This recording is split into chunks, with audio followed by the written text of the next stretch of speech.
Hello, I am Pastor Matthew Verhoeg, and today we're going to look at the commentary of Luke chapter 17, verses 20 to 37. This is a section there are two sections that make up the bulk of Jesus' teaching about what will happen in the end times. The last one is going to be just before he enters Jerusalem, which functions as the Olivet Discourse, like in Matthew or Mark. I think it's Matthew 20 and Mark 13, if I'm right.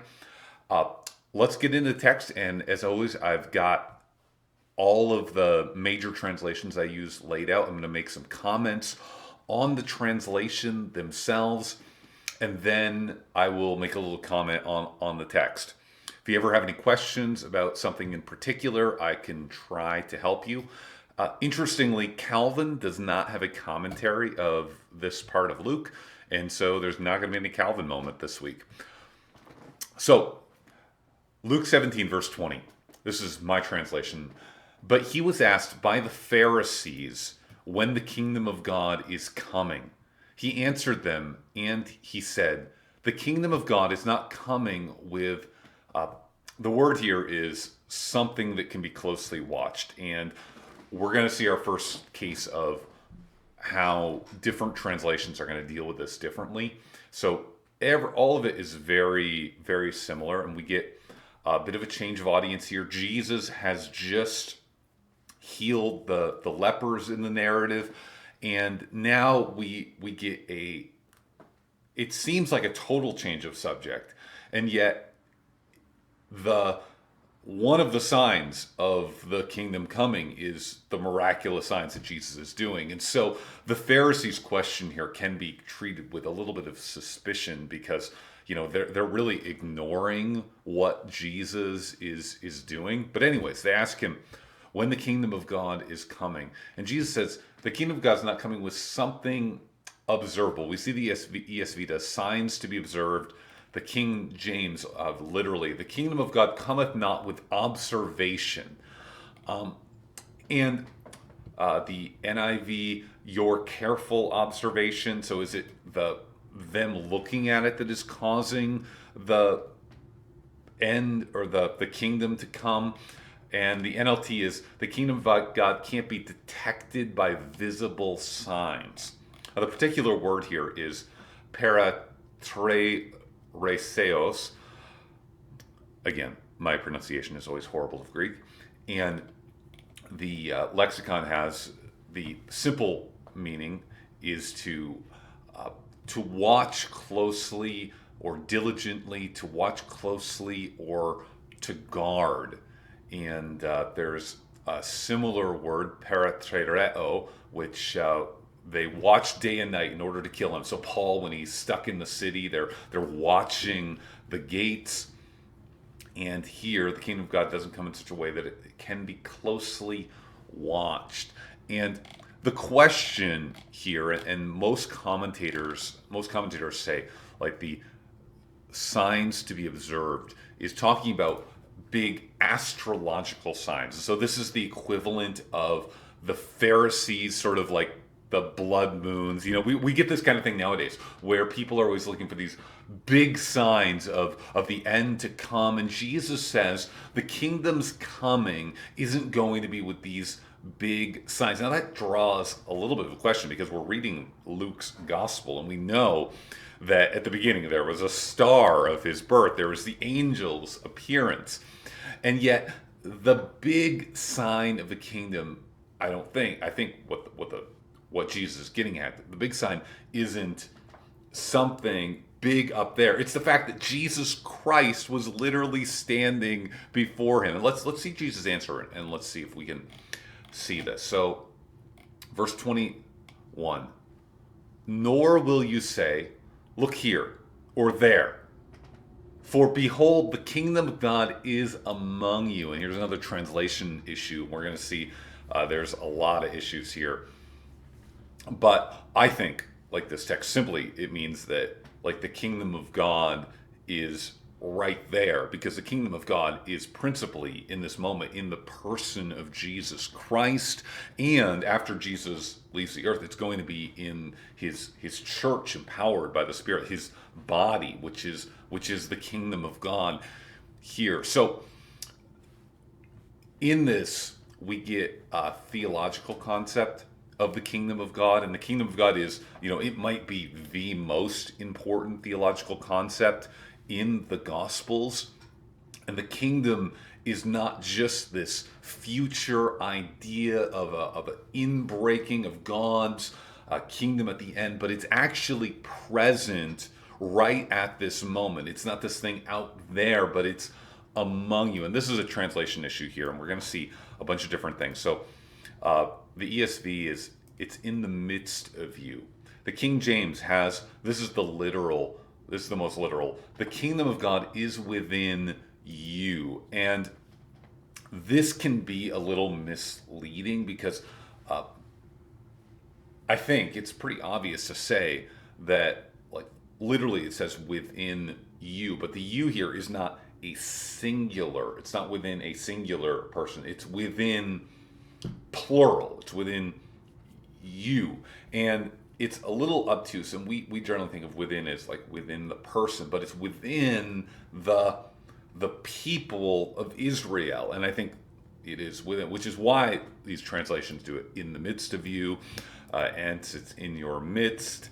NIV has within you, which I think is thing, because I mean, obviously it's not like in the hearts of the Pharisees, like they're rejecting Jesus. This is the point of so much of what Jesus says. NLT is already among you, and I really kind of like among you because it gets the sense of the plural you here. It's among you all, and we can see this. This is entos huon estin.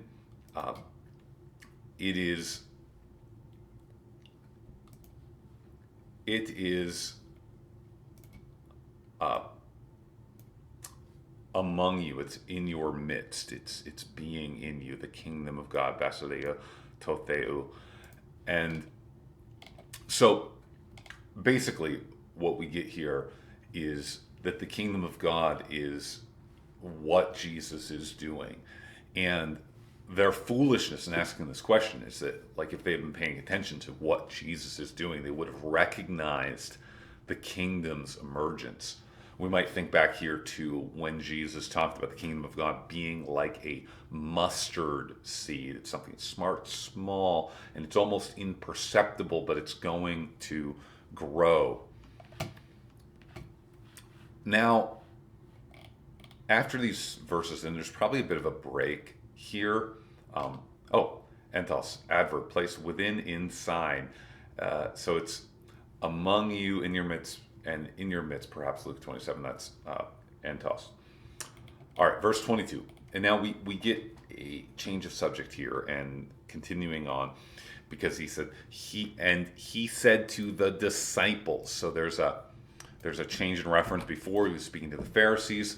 It says, days are coming when you will long to see one of the days of the Son of Man, but you will not see it.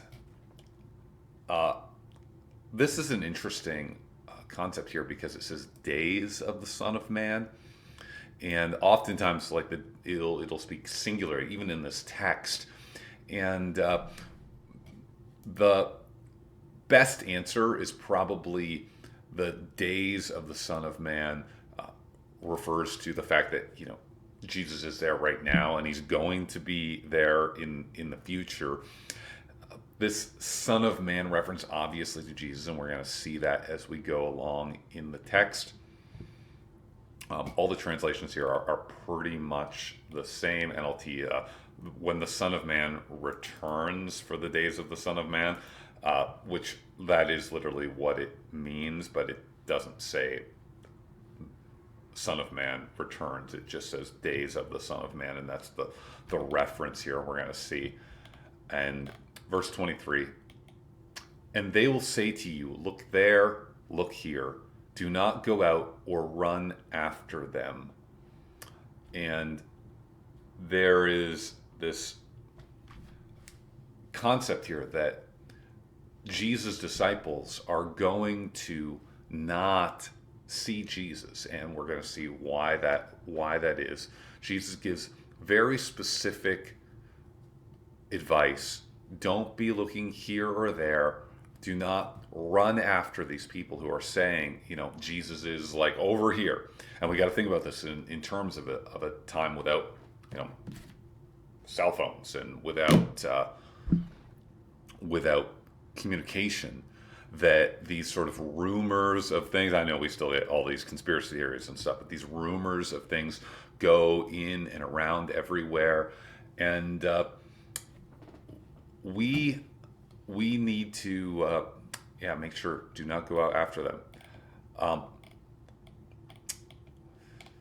Do not go out, or diozethe, do not pursue. And this pursue, the word's actually the same for persecute, but pursue, follow, run after is what it thinks the translation should be here. And so, we don't want to go out after them.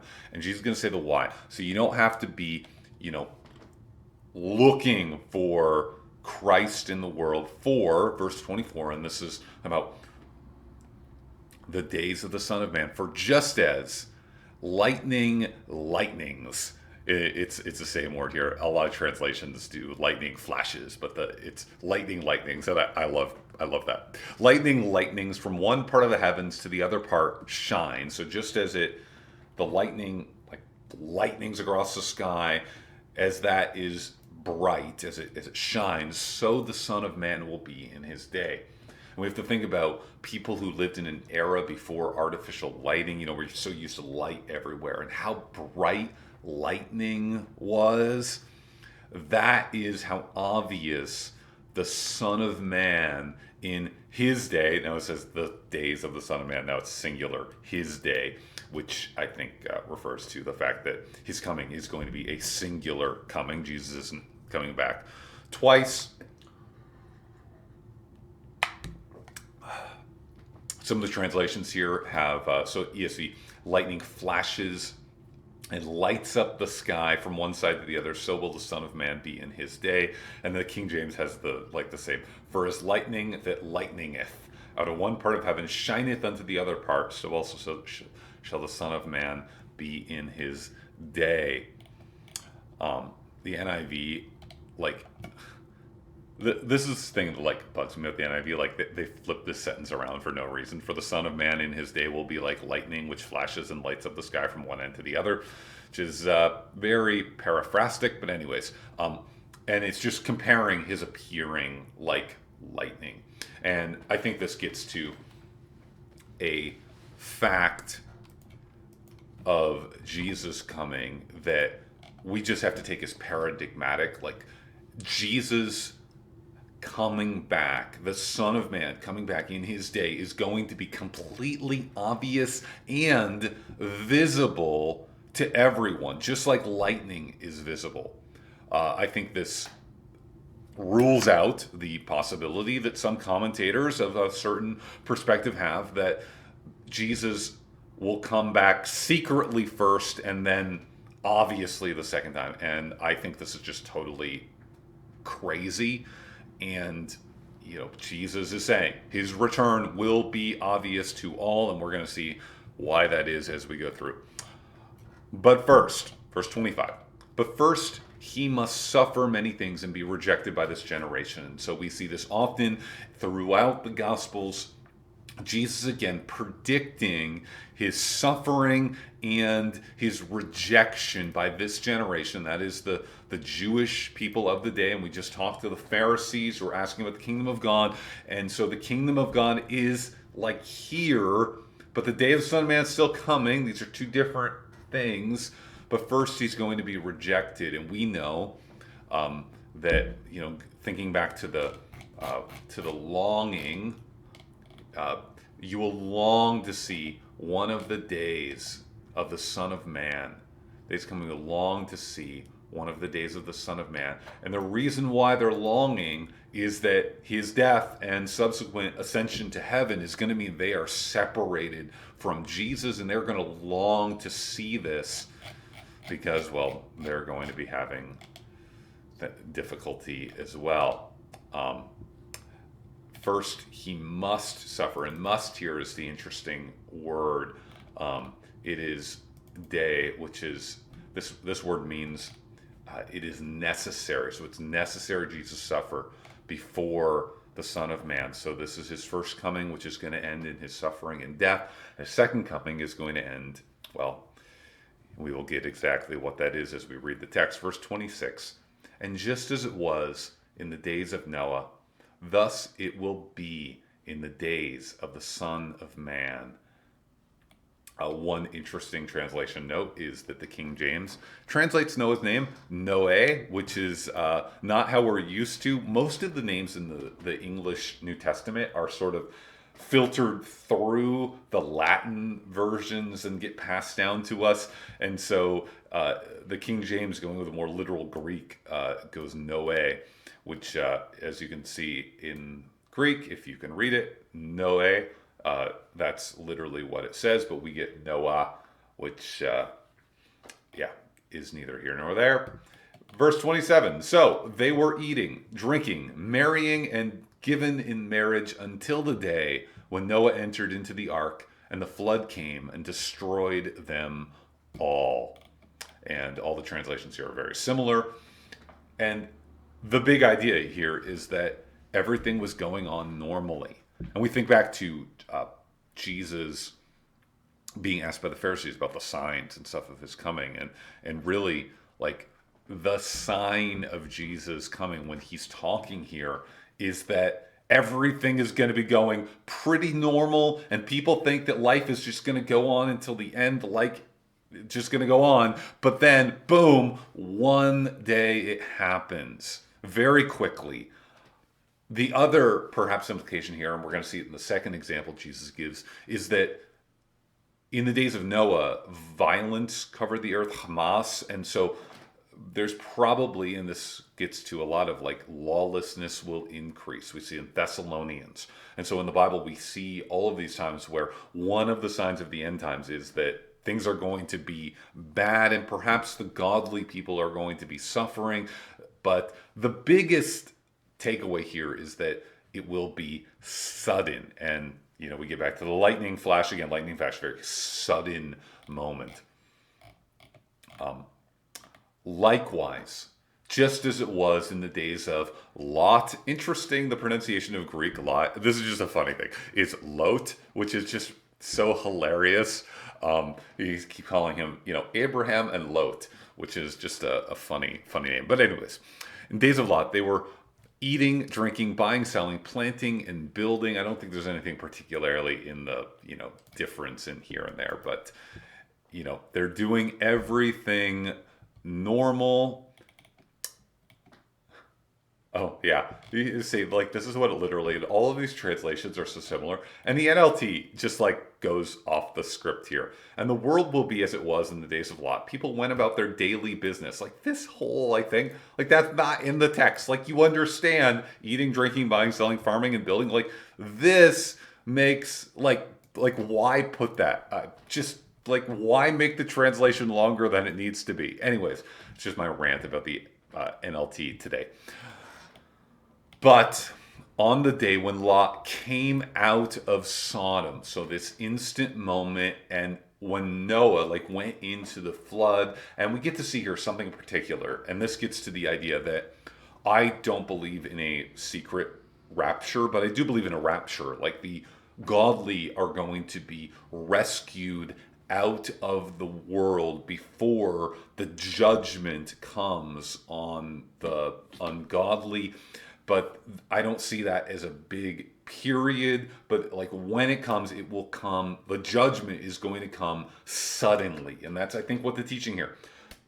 Immediately, the righteous will, I think, using Paul's language, caught up in the air with, meet Jesus in the heavens when he comes in a cloud just as he left. And at that moment, judgment is going to come very suddenly.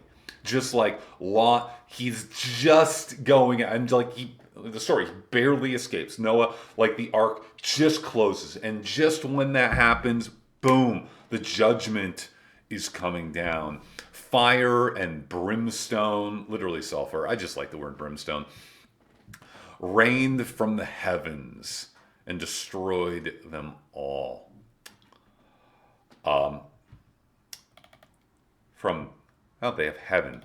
Maybe I did this wrong. Fire and brimstone rain from the heaven. Okay, rain from heaven and destroy them all. That shouldn't be heavens. Should be heaven. Rain from heaven and destroy them all. Oh, it's got from heaven and destroy them all. And so we get this sudden judgment coming. Verse 30, so also it will be the same on the day the Son of Man is revealed. Jesus is being very clear that people are going to be just going about their daily business, thinking that everything will continue as it is, but the godly will be saved, the unrighteous will be judged, just like Lot, just like Noah. And now none of those people, like only Noah survived the flood, only Lot and his 2 children survived from Sodom.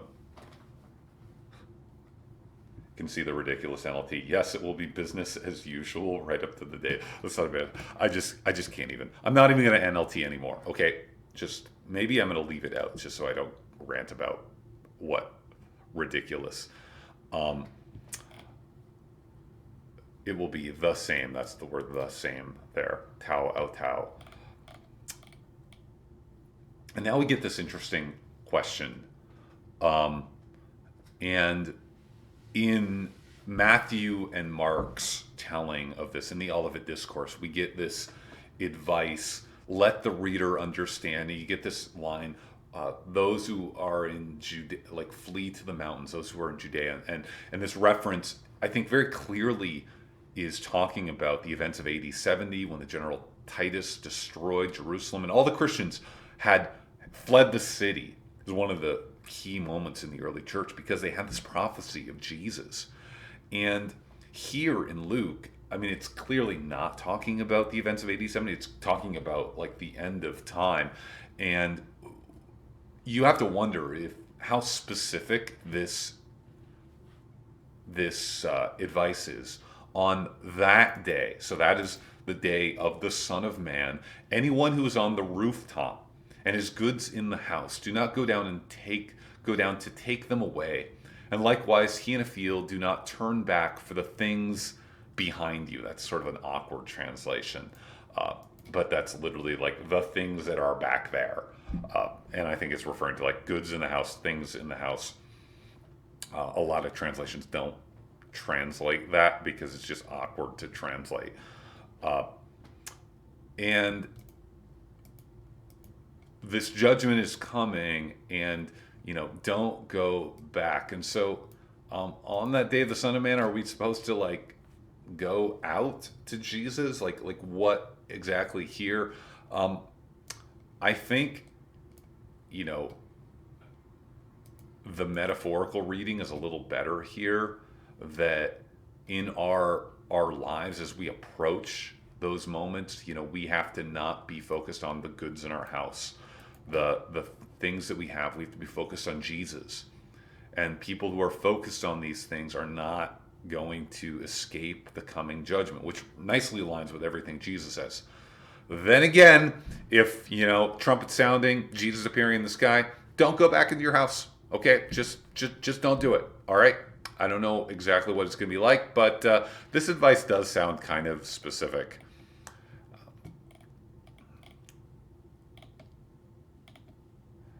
Verse 32, and we remember Lot's wife, and the warning.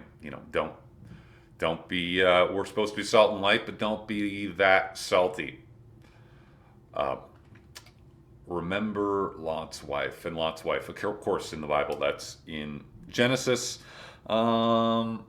Genesis like chapter 15, around there. And they escaped from Sodom, but Lot's wife turned back and looked at the city, and she was turned into a pillar of salt, as kind of judgment, and this sort of longing for the things behind you are dangerous becomes very paradigmatic. And then we get to verse 33, which leans towards, I think, the more symbolic reading of Jesus, not going back into your house. Whoever seeks to preserve his life will lose it, but whoever loses his life will preserve it alive. Preserve it alive. That's the kind of literal reading. Typically, so we have this phrase appears a couple times in the Gospels, and it's usually whoever seeks to save sozo his life will lose it. But here we have different words, and it's talking preservation of life is the more literal idea. Peripoiesestai, and zoe, which is life. Zoe agonese, which is to make alive, preserve life, to keep alive, and that's the translation of that. So that's why we get a little different wording here, and the idea, and this is like Noah, like Lot, that in this time of lawlessness, if you're seeking to just save your earthly life, you're going to end up losing it. If you're going to be looking at your earthly possessions, you are going to lose your life, like Lot's wife. But whoever doesn't care about these things, just looks towards Christ and even loses his life, will preserve it alive. And so losing your physical life preserves your spiritual life with Christ. And I think this sentence really lets us read the rest of that advice in a spiritual sense, that we need not be attached to our possessions or even our lives, but to Christ and his work alone. And then verse 34, I say to you, in that night there will be two on one bed. I actually want to translate this different. It's klinos couch, and I think the idea, like one couch, like so they recline on these couches. People might sleep on these, and it's probably two men in comparison, because it can be two women in the next example. And these two who are hanging out, one will be taken and the other will be let go or left. And a certain kind of translation reads this as evidence of a secret rapture, but as we have already seen, that every eye is going to see, and it's going to be like lightning come, except there's going to be a difference, and it's going to be sudden, and we're going to see the one taken, and I think the taken one here is the positive one, although it's not 100% clear, although there's going to be a distinction. The one taken is good, just like Noah was taken into the ark, like Lot escaped out of the city, and the one that remained suffers the immediate judgment. The other will be left, and that's the same. So let go or leave behind, and I think this is the region. This is what is the key here. And then verse 35, there will be women grinding grain together. One will be taken and the other let go. And this is parallel. So it's two men on a couch, two women grinding grain. Something is probably grinding grain early in the morning. They might do. And then we have verse 36. And this, you'll notice, this is in the King James.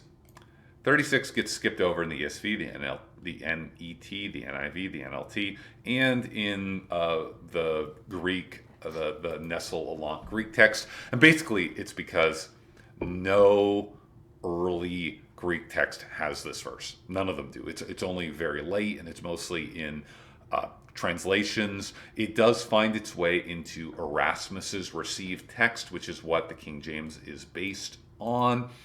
and it's almost certainly not original. I would say it's not original, uh, and so it is left out. Although the verse markings, because they were made in with the King James version, that's why 36 goes to 37. Yeah, this verse, two men shall be in the field, one shall be taken, and the other left, is parallel to, I think, in Matthew 24. And it was probably a marginal note that somebody made, like, hey, was like in Matthew, and sometimes these things can cross over when, a scribe is copying this. But if you look at the vast majority of all of these texts, it doesn't have this verse. And it doesn't make any difference to the meaning of it. It's just a third example where there were two. And it also, without it, you have two men, two women, and then it moves on to verse 37, where we get this question. And answering, they, the disciples, said to him, "Where, Lord?" And he said to them, "Where the body is, there also the vultures will gather." And this is a really kind of weird, like, you would think that Jesus' disciples would ask the question, when? Like, when will this be? But they say, where? And the where is an interesting, like, where are there going to be one taken and one left? And Jesus does not say, it's going to be here or there. What he just says is, where the body is, there also the vultures will gather. And the King James eagles, it's the same word, eagles, or a bird of prey. And basically, even eagles today, I know this very well from being on a dairy farm. Our compost pile, we'd have eagles like circling around because they will scavenge dead bodies if they can. Vultures we tend to think eagles positively, although not always positive animals, and it's used in both senses in the Bible and here. So we generally translate it vultures, which are similar birds to eagles in many ways, although vultures just eat dead corpses. So where the body is, and so basically, if there's a dead body, the vultures are going to circle around and to consume their flesh. And here we have at the end of this text of this judgment, like Noah, like Lot, like the days of Son of Man. It's going to be this judgment, and it will be unmistakable, because what is going to be left? It's not going to be less like Left Behind world, where the world is kind of continuing on. But after the righteous are taken into safety, there's going to be judgment and death. And what we will find, where the body is, the vultures will gather. There will be nothing but dead bodies left after the judgment. That's how the days of the Son of Man will go. And this is where Jesus ends it. And it does give such a ominous feeling to this whole text. And I think the ominousness is right, because Jesus' judgment, like the days of the Son of Man, it's going to be like Noah, it's going to be like Lot. These are a picture of what the end will look like. It will be immediate. The righteous will be rescued out of it as long as we have our eyes focused on Jesus alone, but the ungodly will suffer in it. Thanks. This has been the commentary. Any questions, you can leave them in the comments below, and I will try to get back to you.